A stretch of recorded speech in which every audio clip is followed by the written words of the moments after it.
comer carne de porco? Podemos comer sangue?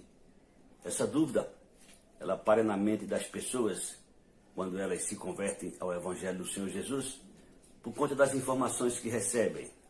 Grupos defendem que devem comer, que não tem problema. Grupos defendem que não devem comer, que é pecado. E é natural, é normal, em algum tempo, em algum momento, a gente ter essas dúvidas. Esse vídeo tem um propósito de esclarecer a você e no final você tirar suas conclusões.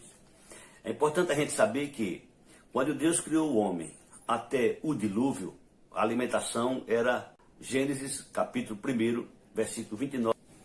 E disse Deus ainda: eis que vos tenho dado todas as ervas que dão semente, e se acham na superfície de toda a terra, e todas as árvores em que há fruto que dê semente, isso vos será para mantimento.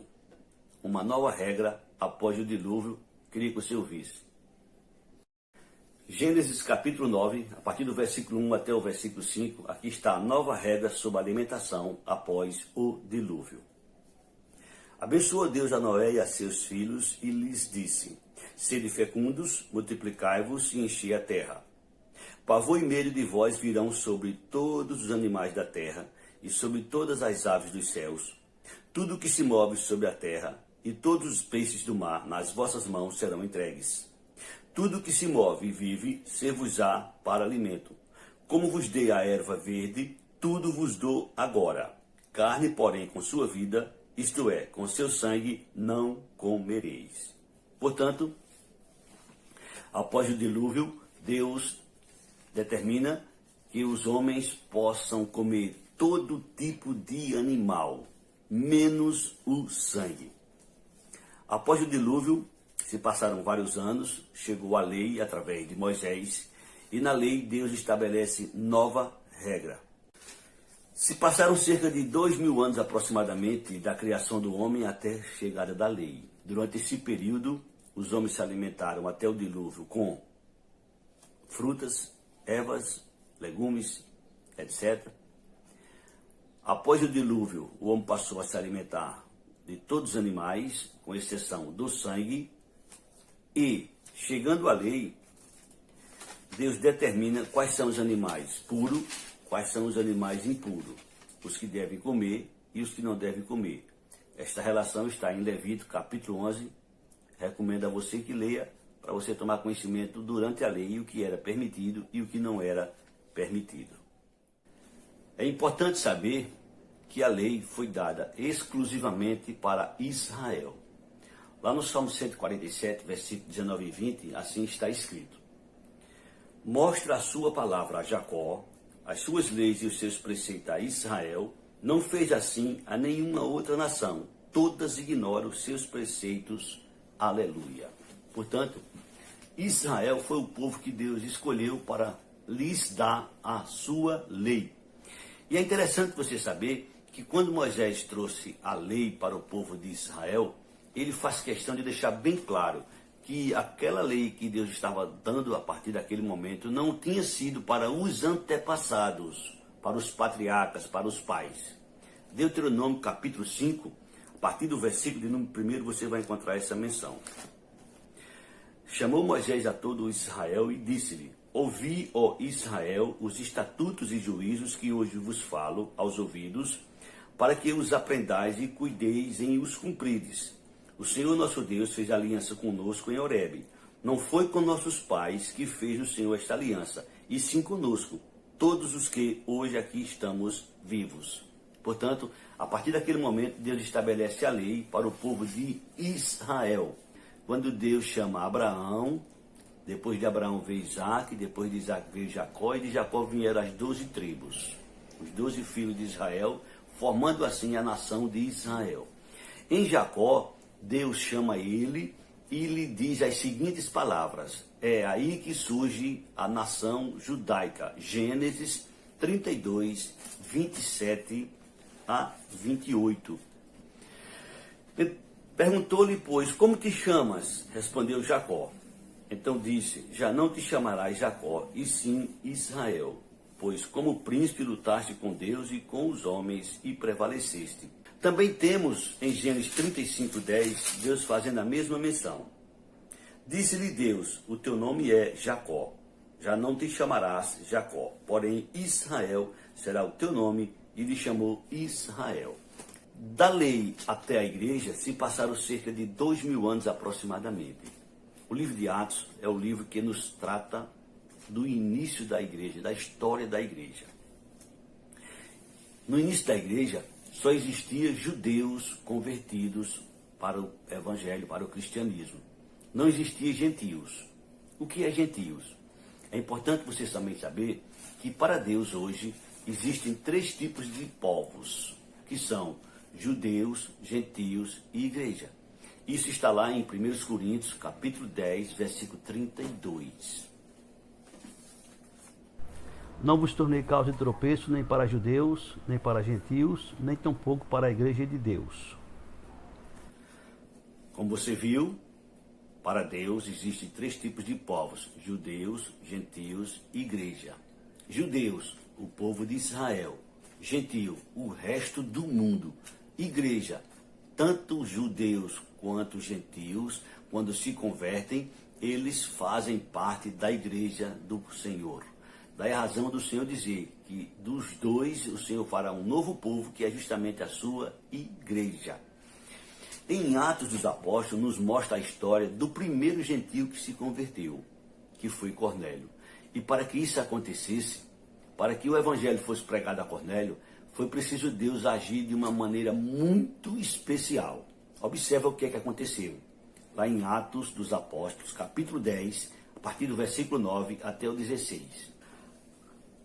No dia seguinte, indo eles caminho e estando já perto da cidade, subiu Pedro ao eirado por volta da hora sexta, a fim de orar.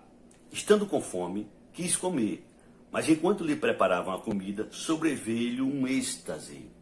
Então viu o céu aberto e descendo um objeto como se fosse um grande lençol, o qual era baixado à terra pelas 4 pontas, contendo toda sorte de quadrúpedes, répteis da terra e aves do céu.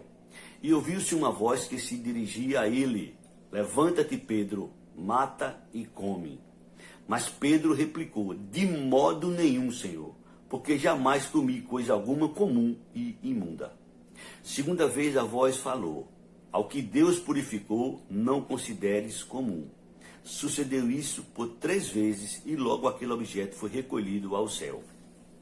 Deus mostra a Pedro esta visão. Neste lençol estavam todos os animais imundos, impuros, e aí Deus manda que ele mate e coma. E Pedro responde de uma maneira muito clara, no versículo de número 14. Mas Pedro replicou: de modo nenhum, Senhor, porque jamais comi coisa comum e imunda. Pedro, como judeu convertido, ele jamais comeria, jamais iria comer coisas imundas, porque isso é uma regra, uma lei que faz parte do conjunto de leis que Deus deu para os judeus. Cornélio se converte com a sua família e com mais tempo se convertem outros gentios. E surge um grande problema na igreja.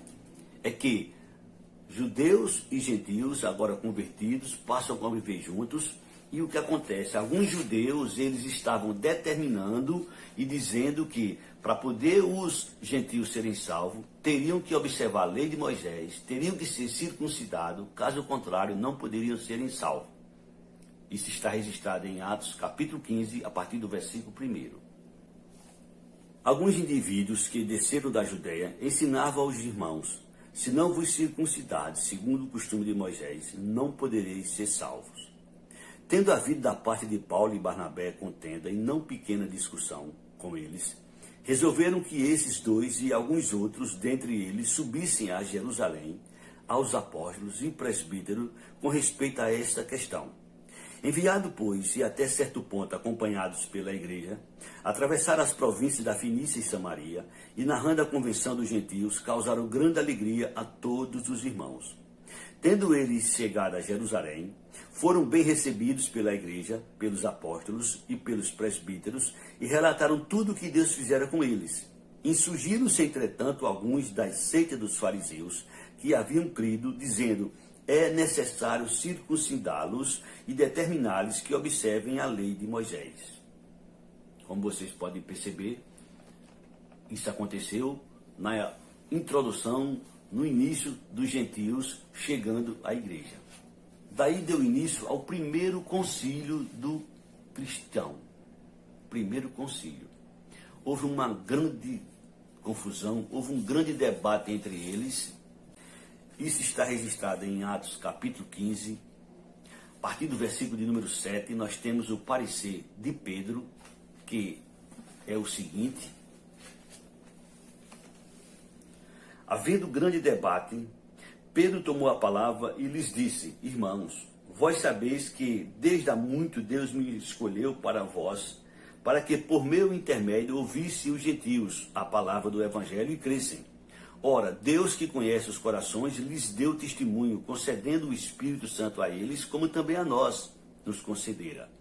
E não estabeleceu distinção alguma entre nós e eles, purificando-lhes pela fé o coração. Agora, pois, por que tentais a Deus, pondo sobre a cerviz dos discípulos um jugo que nem nossos pais puderam suportar, nem nós? Mas cremos que fomos salvos pela graça do Senhor Jesus, como também aqueles o foram. Esse é o parecer de Pedro. Vamos agora ver o parecer de Tiago. Depois que eles terminaram, falou Tiago dizendo: irmãos, atentai nas minhas palavras. Expôs Simão como Deus primeiramente visitou os gentios a fim de constituir dentre eles um povo para o seu nome. Confere com isso as palavras dos profetas, como está escrito: cumpridas estas coisas, voltarei e reedificarei o tabernáculo caído de Davi, e levantando de suas ruínas, restaurá-lo-ei, para que os demais homens busquem o Senhor e também todos os gentios, sobre os quais tem sido invocado o meu nome.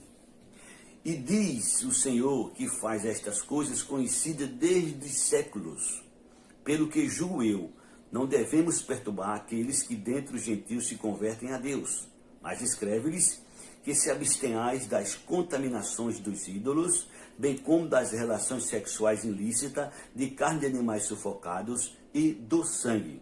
Porque Moisés tem em cada cidade, desde tempos antigos, os que pregam nas sinagogas, onde é lido todos os sábados. Portanto, Tiago dá o seu parecer e menciona as coisas que necessárias para os gentios quando se convertessem. Observem vocês que essa decisão de Pedro, essa decisão de Tiago, juntamente com os apóstolos e os demais presbíteros, foi enviado a todas as igrejas nas quais Paulo ia passando. E assim ficou registrado.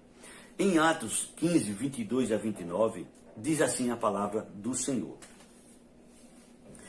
Então pareceu bem aos apóstolos e aos presbíteros com toda a igreja, tendo elegido homens, dentre eles enviá-los juntamente com Paulo e Barnabé a Antioquia, foram Judas, chamado Barsabás, e Silas, homens notáveis entre os irmãos. Escrevendo por mão deles os irmãos, tanto os apóstolos como os presbíteros, aos irmãos que entre os gentios em Antioquia, Síria, Cilícia, saudações. Visto sabemos que alguns que saíram de entre nós, sem nenhuma autorização, vos têm perturbado com palavras, transtornando a vossa alma, pareceu-nos bem, chegado a pleno acordo, eleger alguns homens e enviá-los a vós outros com os nossos amados irmãos, Paulo e Barnabé. Homens que têm exposto a vida pelo nome de nosso Senhor Jesus Cristo, enviamos, portanto, Judas e Silas, os quais pessoalmente vos dirão também estas coisas. Pois pareceu bem ao Espírito Santo e a nós, não vos impor maior encargo além destas coisas essenciais, que vos abstenhais das coisas sacrificadas a ídolos, bem como do sangue, de carne de animais sufocados e das relações sexuais ilícitas. Destas coisas farei bem se vos guardardes saúde. Portanto, o Espírito Santo aqui dá seu parecer final, falando das coisas essenciais para os gentios. E dentre elas foi mencionado carne de animais sufocados, o sangue, relações sexuais ilícitas e ídolos. Os gentios deveriam se abster destas coisas. Paulo sai e começa a visitar as igrejas como missionário, como apóstolo dos gentios. Atos 16, versículo de número 4 e 5, ele diz o seguinte: ao passar pela cidade, entregavam aos irmãos para que as observasse as decisões tomadas pelos apóstolos e presbíteros de Jerusalém, Assim, as igrejas eram fortalecidas na fé e dia a dia aumentava em número. A decisão que foi tomada lá em Jerusalém pelos apóstolos, pelos presbíteros, Paulo passava e ministrava essa palavra. Quando se passou um bom tempo, Paulo voltou para Jerusalém e ele relata aos apóstolos, aos presbíteros, o seguinte fato. Atos 21, versículo 25, assim está escrito. Quanto aos gentios que creram, já lhes transmitimos decisões para que se abstenham das coisas sacrificadas a ídolos, do sangue, da carne de animais sufocadas e das relações sexuais ilícitas. Portanto, Paulo assim fazia às igrejas onde ele ia ministrar a palavra especificamente aos gentios. Por falar em gentios, os gentios devem entender que estas coisas essenciais fazem parte da igreja. E o que é essencial? Essencial é o que não pode faltar. O cristão pode ouvir alguém questionar. Bom, se eu não posso comer carne de porco, se eu não posso comer sangue, mas a Bíblia diz em 1 Coríntios 10, 25 o seguinte: comei de tudo que se vende no mercado, sem nada perguntares, por motivo de consciência. E aí? Alguém pode ser questionado com essa passagem. Comer de tudo que se vende no mercado. Bom, no mercado tem muitas coisas. No mercado tem veneno, no mercado tem bebida alcoólica, no mercado tem coisas oferecidas a ídolos e uma série de coisas que a gente não come. Bom, a pessoa pode pegar esse texto isolado e querer questionar esse assunto. Também o cristão deve usar o bom senso e a sensibilidade. Por que eu digo isso? Pelo seguinte, preste atenção ao que eu vou mostrar agora na palavra do Senhor. Romanos capítulo 14, do versículo 13 a 23, assim está escrito: não nos julguemos mais uns aos outros, pelo contrário, tomai o propósito de não pôr de tropeço o escândalo a vosso irmão. Eu sei, e estou persuadido no Senhor Jesus, de que nenhuma coisa é de si mesmo impura, salvo para aquele que assim a considera. Para esse é impura. Se por causa de comida o teu irmão se entristece, já não anda segundo o amor fraternal. Por causa da tua comida, não faças perecer aquele a favor de quem Cristo morreu. Não seja, pois, vituperado o vosso bem, porque o reino de Deus não é comida nem bebida, mas justiça e paz e alegria no Espírito Santo.